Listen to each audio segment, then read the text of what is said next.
मुहतरम मुसलियान करम महान अल्लाह जल्ल शानुहुर दरबारे लाख कोटी शुकुर लाख कोटी सुजूद जे महान अल्लाह ताआला आमादेरके जुमार सलात आदाय करार जन्य अल्लाह ताआलार घर मस्जिदेर माझे आमादेरके आसार तौफिक दान करेছেন। সেজন্য সে মহান আল্লাহ তাআলার দরবারে দিল থেকে কালিমাতুশ শুকর আদায় করি, সকলে বলি আলহামদুলিল্লাহ। আলহামদুলিল্লাহ। আমরা রমজানের পরে শাওয়াল মাসে দ্বিতীয় জুমায় আদায় করার জন্য আল্লাহ তাআলার ঘর মসজিদে এসেছি। রমজানের পরে রমজানের রোজা রাখার পরে শাওয়াল মাসে আমাদের কিছু করণীয় আছে। আল্লাহ তাআলা সূরাতুল বাকারা এর 185 নম্বর আয়াতে কারিমার মাঝে আল্লাহ তাআলা আমাদেরকে রমজানের রোজার পরে আমাদের করণীয় কি সে সম্পর্কে আল্লাহ তাআলা দুইটি করণীয়র কথা আমাদেরকে শুনিয়েছেন। আল্লাহ তাআলা এই আয়াতে কারিমার মাঝে রমজানের রোজা রাখার পরে আল্লাহ তাআলার পবিত্র মাস রমজান মাস যারা পেয়েছে তাদের উপর রোজা রাখা ফরজ, তারা রোজা রাখবে। কেউ যদি অসুস্থতার কারণে রোজা রাখতে না পারে, সফরের কারণে না রাখতে পারে, তাহলে সে তার সেই রোজাগুলোকে পরবর্তীতে পুরা করে নেবে। এই রমজানের বিধান, রোজার বিধানগুলো আল্লাহ তাআলা বলে তারপরে রোজার শেষে বান্দা কি করবে তাও আল্লাহ তাআলা জানিয়ে দিলেন। আল্লাহ তাআলা বলেন, ওয়ালিতুকমিলুল ইদ্দাতা ওয়ালিতুকাব্বিরুল্লাহা আলা মা হাদাকুম ওয়া লাআল্লাকুম তাশকুরুন। ওয়ালিতুকমিলুল ইদ্দাহ, রমজানের রোজাকে পুরা করার পরে তোমাদের এক নাম্বার করণীয় হলো, কাজ হলো ওয়ালিতুকাব্বিরুল্লাহ, তোমরা আল্লাহ তাআলার বরত্ব বর্ণনা করবে। আল্লাহু আকবার, আল্লাহ সবচেয়ে বড়, এই বরত্বের কথা তোমরা বর্ণনা করবে। আল্লাহ তাআলা রমজানের এক মাস ব্যাপী রোজা রাখার পরে আবারই আল্লাহ তাআলা বান্দাকে নির্দেশ দিলেন, রোজা রেখেছ, এখন আবারই তোমার কাজ হলো আল্লাহ তাআলার বরত্ব বর্ণনা করো, আবারই ইবাদতের মাঝে লেগে যাও। ঠিক তদ্রূপভাবে যেমন আল্লাহ তাআলা কুরআনুল কারীমের মাঝে বলেন, ফাইযা কুদিয়াতিস সালাতু ফান্তাশিরু ফিল আরদ, ফাইযা কুদিয়াতিস সালাত ফান্তাশিরু ফিল আরদি ওয়াবতাগু মিন ফাদলিল্লাহ, তোমরা নামাজ আদায় করার পরে জমিনের মাঝে আল্লাহ তাআলার অনুগ্রহ তালাশ করার জন্য ছড়িয়ে পড়ো। নামাজ আদায় করার পরে তোমার কাজ শেষ হয়ে গেছে এমন নয়, ওয়াবতাগু মিন ফাদলিল্লাহ ওয়াযকুরুল্লাহ, তারপরে আবারই আল্লাহ তাআলার হুকুম, তোমরা আল্লাহ তাআলা স্মরণ করো। নামাজ পড়েছ, কাজ শেষ না, আবারই তোমরা সেই আল্লাহ তাআলা স্মরণে আবারই নামাজ পড়ো, আল্লাহ তাআলা স্মরণে আবারই আল্লাহ তাআলা হুকুম আহকাম মেনে চলো। হজের ক্ষেত্রে যখন তোমরা হজ আদায় করো, ফাইদা কদাইতুম মানাসিকাকুম, তোমরা যখন হজ পালন করো, ফাযকুরুল্লাহ, হজ পালন করার পরে তারপরে তোমাদের কাজ আল্লাহ তাআলা স্মরণ। নামাজ পড়ার পরে বিরতি নয়, আবারই আল্লাহ তাআলার ইবাদত। হজ পালন করার পরে বিরতি নয়, আবারই আল্লাহ তাআলার ইবাদত। রোজা রাখার পরে বিরতি নয়, আবারই আল্লাহ তাআলার ইবাদত। এই কথা দ্বারা আল্লাহ তাআলা ওয়ালিতুকাব্বিরুল্লাহ, এটা দ্বারা আল্লাহ তাআলা আমাদেরকে এটাই জানাইলেন, বান্দার দুনিয়ার জিন্দেগি, এই দুনিয়াতে সে কষ্ট আর মেহনত মুজাহাদা সে করবে, আখিরাতের জন্য সে কষ্ট করবে, তার কোনো বিরতি নাই। নামাজ বিরতি নাই, ইবাদতের ক্ষেত্রে বিরতি নাই। যেরকমভাবে আমরা রমজান মাসে অন্যান্য যে সমস্ত ইবাদত করেছিলাম, নামাজ পড়েছিলাম, সেই নামাজ থেকে এখন রমজানের পরে নামাজ থেকে এখন বিরতি তা নয়। এখন আর নামাজ পড়া লাগবে এমন নয়, পড়া লাগবে না এমন নয়। আগে রমজানে আমরা জিকির আজকার করেছি, এখন রমজানের পরে জিকির আজকার করা লাগবে না এমন নয়। রমজানে আমরা কোরআনুল কারীম তেলাওয়াত করেছি, এখন আর কোরআনুল কারীম তেলাওয়াত করা লাগবে না এমন নয়। আল্লাহ তাআলা আমাদেরকে এই মেসেজ দিলেন যে তোমরা রমজানের পরে আবারই তোমরা সেই ইবাদত, আগের যে সমস্ত ইবাদতগুলো ছিল সেইগুলোর মাঝে আবারই ধারাবাহিকভাবে লেগে যাও। রমজানের রোজার শেষেই আল্লাহ তাআলার বরত্ব বর্ণনার কথা আল্লাহ তাআলা বলে দিয়ে আমাদেরকে এই কথাই স্মরণ করে দিলেন, আমরা যেন রমজানের রোজার পরে আল্লাহ তাআলার ইবাদত বন্দেগী ছেড়ে না দেই, বরং সেগুলার মাঝে আবারই লেগে যায়। মুমিন বান্দা তার কাজ হলো সে সব সময় ইবাদতের মাঝে থাকবে। কোনো ব্যক্তির এমন কি হয়েছে, রমজান মাসে নামাজ পড়েছে, এখন আর নামাজ লাগবে না, বিরতি আছে, ইবাদতের ক্ষেত্রে কোনো বিরতি নাই। রোজা রেখেছে, পরে আর রোজা রাখা লাগবে না এমন নয়। দান সদকা করেছে, এখন আর দান সদকা করা লাগবে না এমন নয়। জিকির আজকার করেছে, এখন আর করা লাগবে না এমন নয়। বরং মুমিন বান্দা দুনিয়ার মাঝে ইবাদতের মাঝে সব সময় লেগে থাকবে। তার দুনিয়াতে সে কষ্ট মেহনত মুজাহাদা সে করবে, আর সে কবরের মাঝে গিয়ে বিশ্রাম করবে। দুনিয়াতে কষ্ট করবে, কবরে কি করবে? বিশ্রাম করবে। এই জায়গায় শেষ এমন নয়, সে আরাম আর আয়েশ এটা বুক করবে কোথায়? জান্নাতের মাঝে গিয়ে বুক করবে।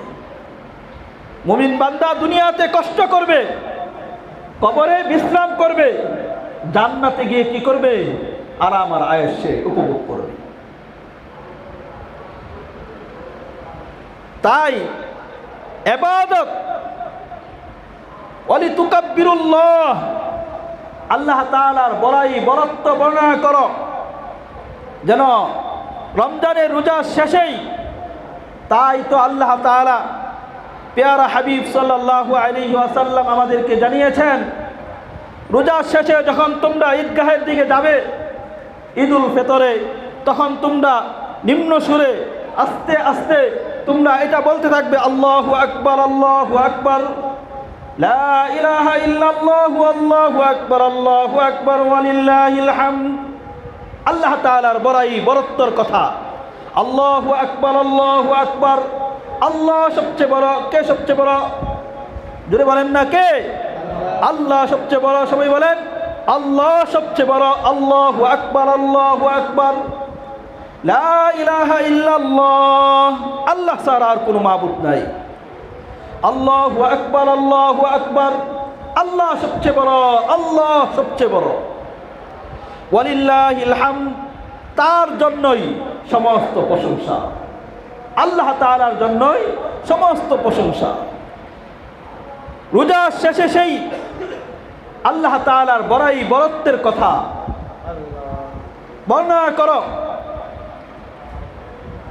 তাই যখন মুমিন বান্দা তারা যখন জান্নাতের মাঝে যাবে,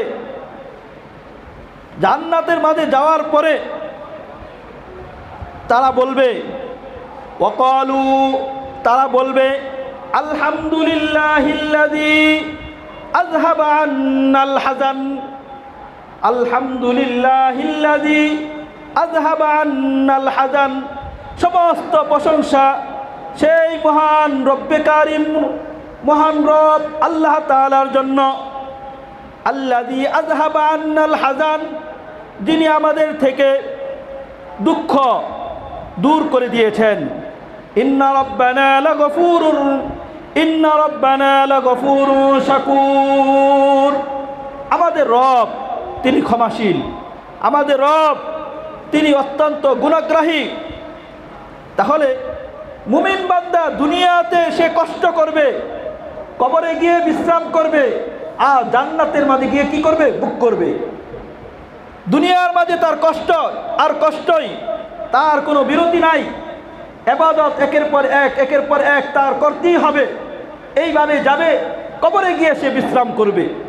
এই জন্যই তো আর দুনিয়াতে যখন সে এরকম কষ্ট করার পরে সে জান্নাতের মাঝে যাবে, দুনিয়াতে কষ্ট আর কষ্ট, কষ্ট আর কষ্ট করার পরে সে যখন জান্নাতের মাঝে যাবে, জান্নাতের মাঝে গিয়ে তখন বলবে আলহামদুলিল্লাহ, আলহামদুলিল্লাহ। যে আল্লাহ তাআলার প্রশংসা, যে আল্লাহ তাআলা আমাদের থেকে দুঃখ কষ্টকে দূর করে দিয়েছেন। মানুষ দুনিয়ার মাঝে দেখা যায় বিভিন্ন বড় ধরনের জটিল আকারের কোনো কাজের মাঝে যখন লিপ্ত থাকে, সারা দিন দেখা গেছে আজকে একদিন তাকে কি করতে হবে? এই জমিনের মাঝে চাষাবাদের যে কাজ আছে সবটাকে শেষ করতে হবে।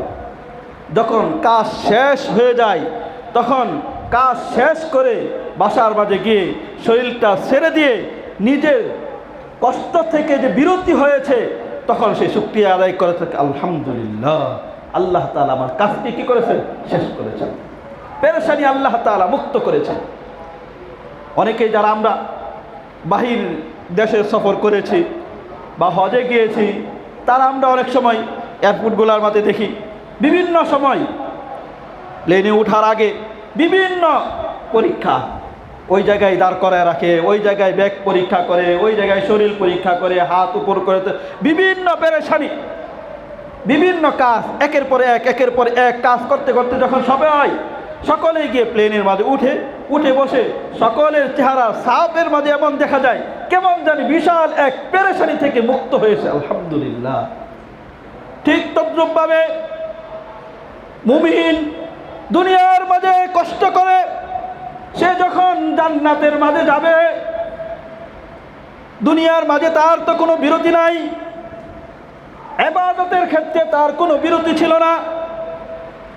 তাই এই কষ্ট আর ক্লেশের পরে জান্নাতের মাঝে গিয়ে সে বলবে আলহামদুলিল্লাহিল্লাযী আযহাবা আন্নাল হাযান। সমস্ত প্রশংসা সেই আল্লাহ তাআলার জন্য, যিনি আমাদের থেকে কষ্টকে দুঃখকে দূর করে দিয়েছেন। ইন্না রাব্বানা লাগফুরুন শাকুর। আমাদের রব বড়ই ক্ষমাশীল, তিনি গুণগ্রাহী। তারপরে ওই জান্নাতি লোকেরা বলবে আল্লাযী আহাল্লানা দারুল মুকামাতি মিন ফাদলি। আল্লাযী, যেই মহান সত্তা, আল্লাযী আহাল্লানা দারুল মুকামা, যেই মহান সত্তা আমাদেরকে স্থায়ী বসবাসের স্থানের মাঝে আমাদেরকে প্রবেশ করাইছেন।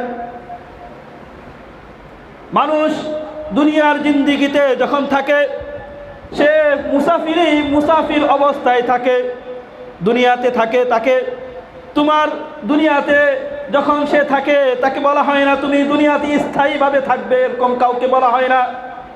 তুমি সামনের দিকে চলো, তোমার সামনের জিন্দিগি হলো কবর। সামনের দিকে চলো, সামনের দিকে চলো, কবরের জিন্দিগির দিকে চলো, কবরের জিন্দিগির দিকে চলো। সে তার কবরের দিকে যেতে থাকে। কবরে যখন যায় তখন তাকে এটা বলা হয় না কবর তোমার স্থায়ী জিন্দিগি, তোমার এটা বলা হয় না। বলা হয় তুমি তারপরেও তুমি সামনের দিকে চলো, তোমার সামনে আরো গাটি আছে, তুমি সামনের দিকে চলো, সামনের দিকে চলো। সে সামনের দিকে যায়, হাসরের ময়দান কায়েম হবে, কিয়ামতের ময়দান কায়েম হবে, সেই জায়গায় যাবে, সেই জায়গায় উপস্থিত হবে। তারপরেও তাকে বলা হবে তুমি এখনো তুমি মুসাফির, তুমি স্থায়ী, তোমার স্থানের মাঝে তুমি এখনো যেতে পারো নাই, তুমি সামনের দিকে চলো, সামনের দিকে চলো, সামনের দিকে চলো। সে সামনের দিকে যাবে, হাসরের ময়দান, ফুলসিরাত মিজানের পাল্লা, সেই জায়গায় উপস্থিত হবে। তারপরে সে ফুলসিরাত পার হবে। পার হওয়ার পরে যখন পার হবে তখনও বলা হবে সামনের দিকে চলো, এখনো তুমি মুসাফির, তোমার স্থায়ী জায়গা হলো। তারপরে সে যখন ফুলসিরাত পার হয়ে সে জান্নাতের মাঝে চলে যাবে, জান্নাতের মাঝে যখন চলে যাবে তখন তাকে বলা হবে এটাই হলো তোমার স্থায়ী জায়গা, এই জায়গায় তুমি বসবাস করো। সুবহানাল্লাহ।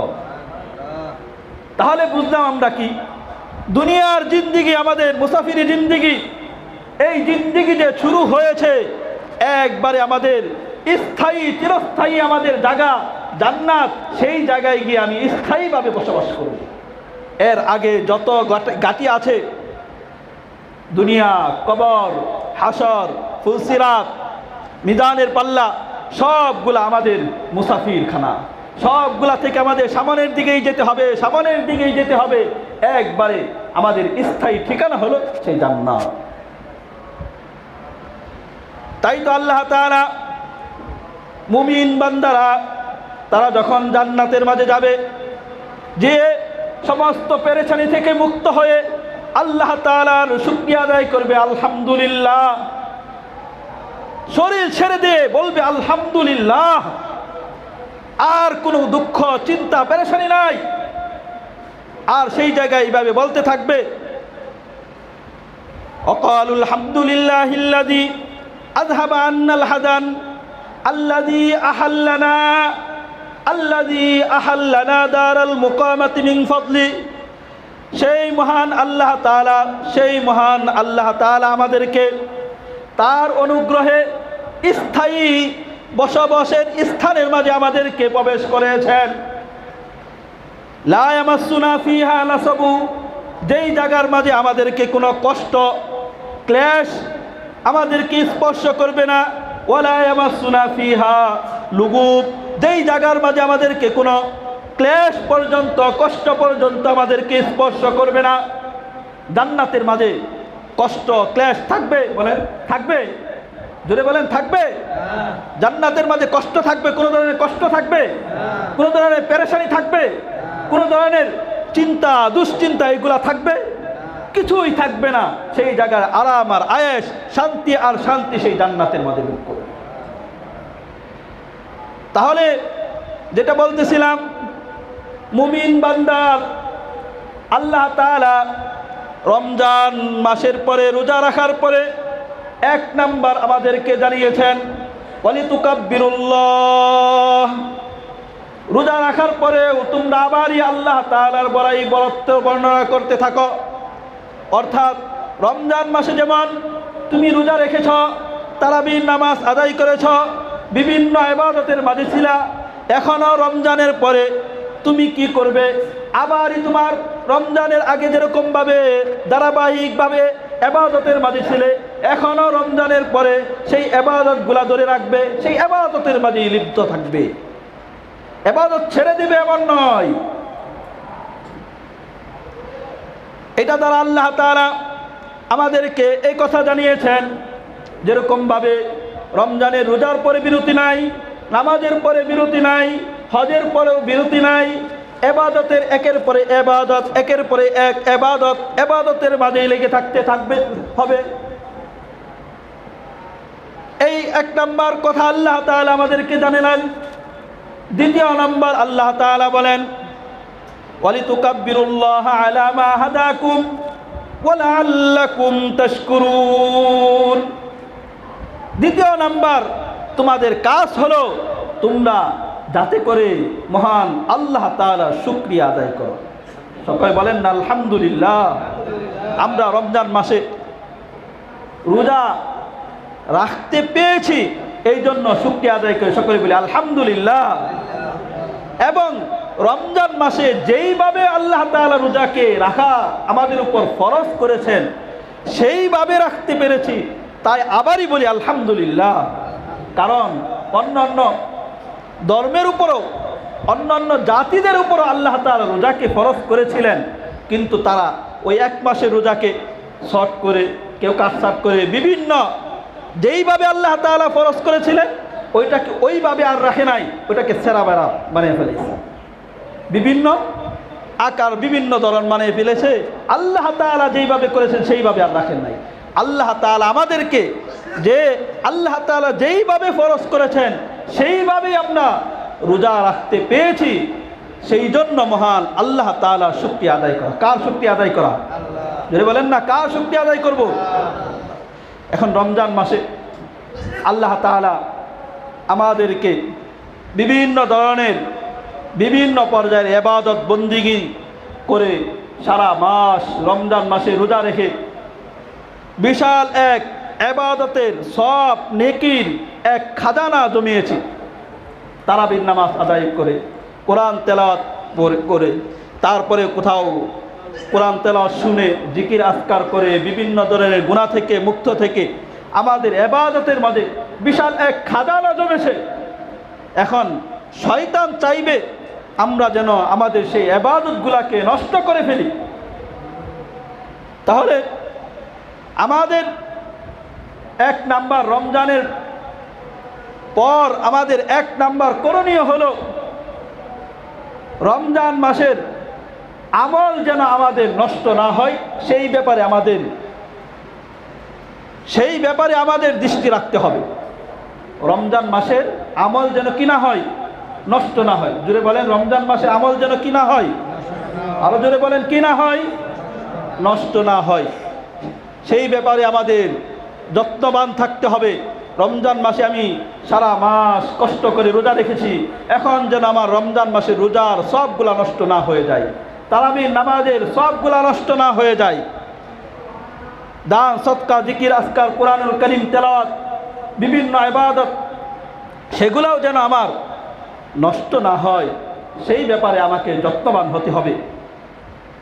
আল্লাহ তাআলা সূরাতুন নাহল এর 92 নম্বর আয়াতে কারিমার মাঝে আল্লাহ তাআলা বলেন, ওয়ালা তাকুনু কাল্লাতী নাকাদাত গজলাহা মিন বাদি কুওয়াতিন আনকাসা,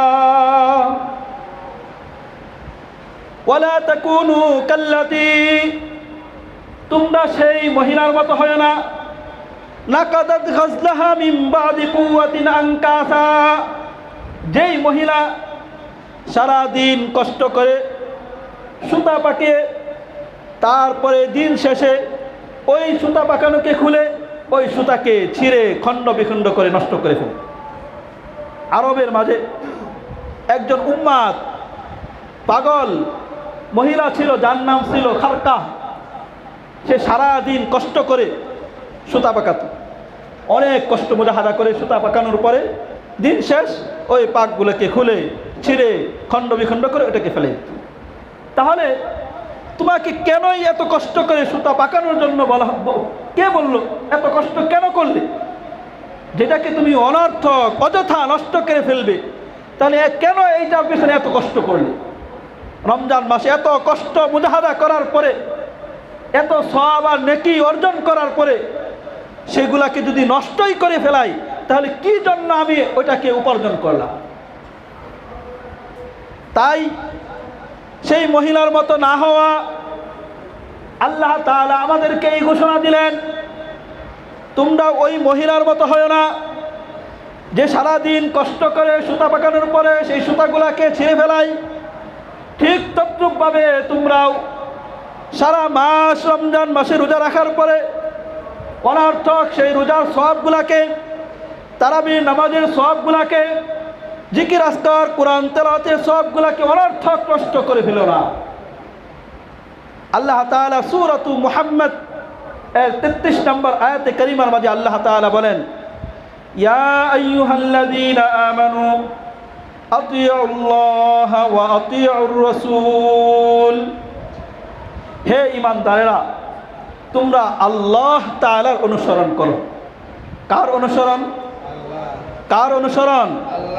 কার অনুসরণ? আমি আর আপনি কার অনুসরণ করব? আল্লাহ তাআলা। আতিউল্লাহ, আল্লাহ তাআলার অনুসরণ করো। ওয়া আতিউর রাসূল, এবং তার রাসূলের অনুসরণ করো। এক নাম্বার কার অনুসরণ করব? আল্লাহ। কার অনুসরণ করব? দ্বিতীয় রাসূল সাল্লাল্লাহু আলাইহি ওয়াসাল্লাম। তারপরে আল্লাহ তাআলা বলেন, ওয়ালা তুবতিলু আমালাকুম, তোমরা তোমাদের আমলকে নষ্ট করিও না। তাহলে আমলকে নষ্ট না করার হুকুম আমাকে আপনাকে কে দিয়েছেন? জোরে বলেন না, কে দিয়েছেন? জোরে বলেন, কে দিয়েছেন? আমলকে নষ্ট না করার হুকুম কে দিয়েছেন? আমি আর আপনি যাতে করে রমজানের আমলকে নষ্ট না করি, আল্লাহ তাআলা আমাদেরকে জানিয়ে দিলেন, যাতে করে তোমরা ওয়ালা তুবতিলু আমালাকুম, তোমরা তোমাদের আমলকে নষ্ট করিও না। আমল নষ্ট হয় কি দ্বারা? এ তো বুঝলাম রমজানের আমল যা করেছি তা যেন নষ্ট না হয়। নষ্ট হয় কিসের দ্বারা? এক নাম্বার, আমল নষ্ট হয় কুফুরের দ্বারা। আল্লাহ তাআলার সাথে কাউকে কুফরি করা, আল্লাহ তাআলার সাথে। আল্লাহ তাআলা সূরাতুল মায়েদা এর 5 নম্বর আয়াতে কারিমার মাঝে আল্লাহ তাআলা বলেন, ওয়ামান ইয়াকফুর বিল ঈমান, যে ব্যক্তি ঈমানকে অস্বীকার করে, ঈমানের পরে ঈমান আনার পরে আল্লাহ তাআলার সাথে কুফরি করে, ঈমানকে অস্বীকার করে, ওয়ামান ইয়াকফুর বিল ঈমান ফাকাদ হাবিতা আমালুহু, তার আমল নস্যাৎ হয়ে যাবে, তার আমল নষ্ট। তাহলে যদি কুফরি করা হয়, এর দ্বারা আমল নষ্ট হয়ে যায়। তাহলে এক নাম্বার কি বুঝলাম? কুফরির দ্বারা আমল কি হয়? নষ্ট হয়। কুফরির দ্বারা কি হয়? আমল নষ্ট হয়। দ্বিতীয় নাম্বার, শিরকের মাধ্যমেও আমল নষ্ট হয়ে যায়। আল্লাহ তাআলা সূরাতুজ জুমার এর 65 নম্বর আয়াতে কারিমার মাঝে আল্লাহ তাআলা বলেন, ওয়ালাকাদ উহিয়া ইলাইকা ওয়া ইলাল্লাযীনা মিন ক্বাবলিক লাইন আশরাকতা লায়াহবাতান্না আমালুকা ওয়া লা তাকুনান্না মিনাল খাসিরিন। আল্লাহ তাআলা বলেন, আমি আপনার উপর ওহী অবতরণ করেছি, ওয়া ইলাল্লাযীনা মিন ক্বাবলিক, আপনার পূর্ববর্তী যারা ছিল, আপনার উপর হে নবী, আপনার উপর আমি ওহী নাজিল করেছি। আপনার পূর্ববর্তী যে সমস্ত নবী ছিল তাদের উপরও আমি ওহী নাজিল করেছি। লাইন আশরাকতা, হে নবী, আপনি যদি শিরিক করেন, লায়াহবাতান্না আমালুকা, লায়াহবাতান্না আমালুকা, তাহলে আপনার আমলও নষ্ট হয়ে যাবে। ওয়ালা তাকুনান্না মিনাল খাসিরিন, আর আপনি ক্ষতিগ্রস্ত যারা আছে তাদের অন্তর্ভুক্ত হয়ে যাবেন। তাহলে এই আয়াতে কারিমার দ্বারা বুঝলাম শিরকের দ্বারাও কি হয়ে যায়? আমল নষ্ট হয়ে যায়। তৃতীয় নাম্বার, যারা আখিরাতকে অস্বীকার করে, যারা আখিরাতকে কি করে? অস্বীকার করে, তার দ্বারাও আখিরাতকে অস্বীকার করার দ্বারাও আমল নষ্ট হয়ে যায়। আল্লাহ তাআলা সূরাতুল আরাফ এর 147 নম্বর আয়াতে কারিমার মাঝে আল্লাহ তাআলা বলেন,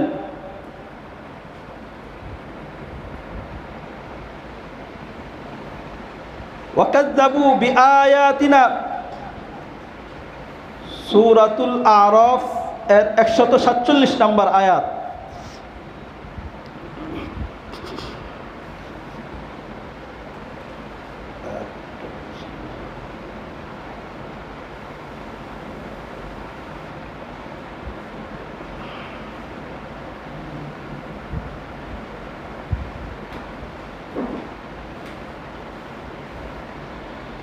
আল্লাহ তাআলা বলেন, ওয়াল্লাযীনা কাযযাবু বিআয়াতিনা ওয়া লিকাইল আখিরাতি হাবিতাত আ'মালুহুম ওয়াল্লাযীনা কাযযাবু বিআয়াতিনা, যারা আমার আয়াতকে অস্বীকার করে, ওয়া লিকাইল আখিরাতি, এবং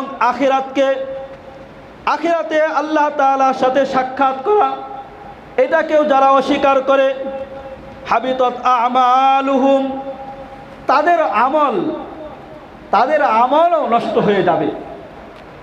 হাল ইউজাউনা ইল্লা মা কানু ইয়ামালুন, তাদেরকে ওই জিনিসেরই প্রতিদান তাদেরকে দেওয়া হবে যেই জিনিস তারা করেছে, যেই কাজ করেছে সেই কাজেরই প্রতিদান তাদেরকে দেওয়া হবে।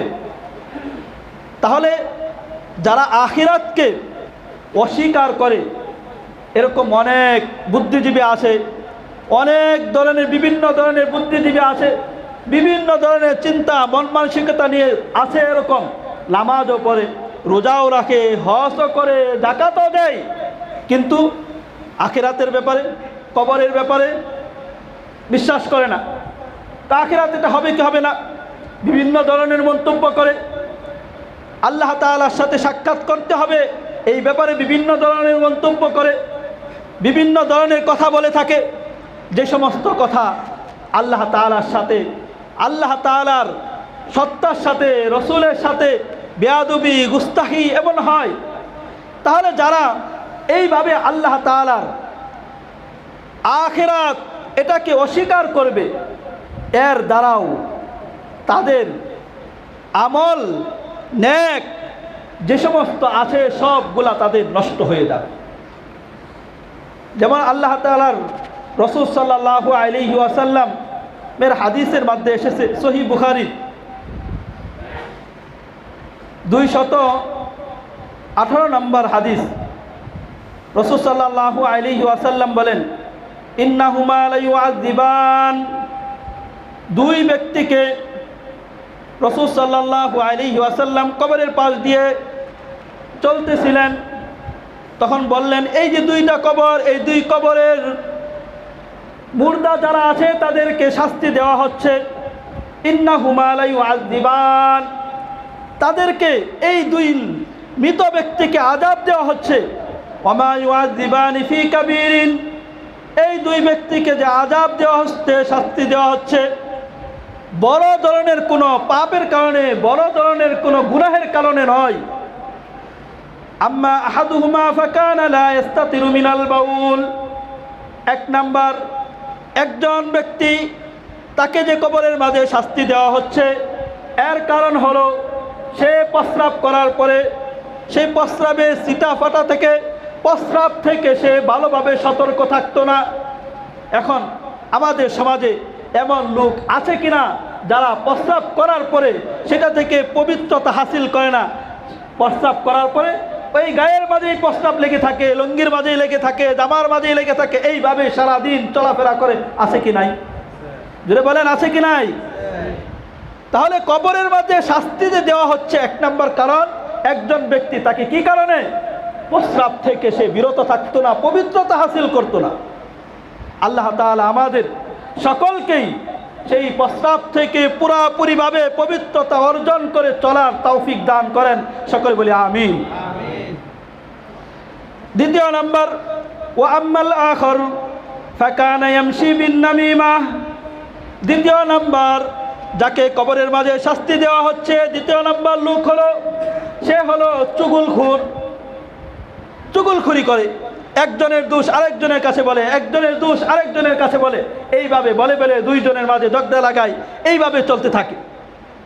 তাহলে এই দুই ব্যক্তির কবরের মাঝে আযাব দেওয়া হচ্ছে, একজন চুগলখোর, আরেকজন হলো প্রস্রাব থেকে বিরত থাকত।